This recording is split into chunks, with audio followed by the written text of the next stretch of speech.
What's good, people? It's your man DL Saint. It's Thursday. I'm not sure what the date is. It's January something, like the second Thursday, I think, in the month. It's 2022. Waiting to pick up my daughter, as I'm always, every day. And I got something I wanted to talk about. So a couple days ago, my buddy James, who's the co-host of the Downrange podcast, which will premiere this week,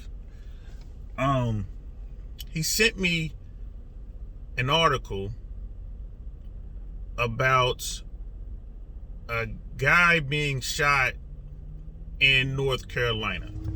It seems that there was a man with his family in their vehicle, I guess their truck, and a pedestrian, some guy jumped on top of the truck. And this ends with that guy, the pedestrian, being shot and killed at the scene. So I'm reading an article. This is a couple days ago. And right away I have a bunch of questions. Questions that can't be answered on Facebook or Instagram. Questions that can't be answered with a YouTube post or anything like that. These questions can only be answered with a thorough and non-biased investigation, right? Someone has to come in and figure out what happened. So, in lieu of that, because you got to be patient. You just don't know when things happen, and you just got to be patient.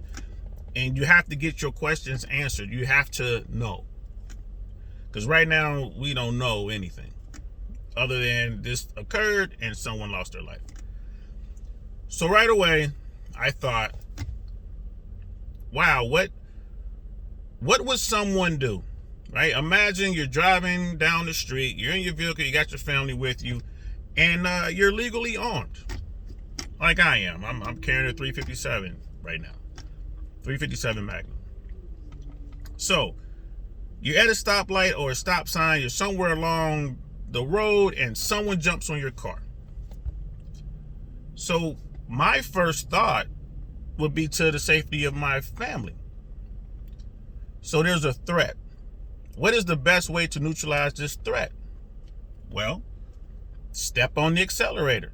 Smash down on the gas. Smash off it. Just go. Right? Someone jumps on your vehicle. If they're standing upright or if they're kind of on a modified all fours kind of position, once you take off, once you accelerate, maybe swerve a little bit, they're gone. They're off that car. They're not going to be able to hang on. Most stuntmen can't do it. Right? Threat neutralized, and you've put distance between you and that individual. Done.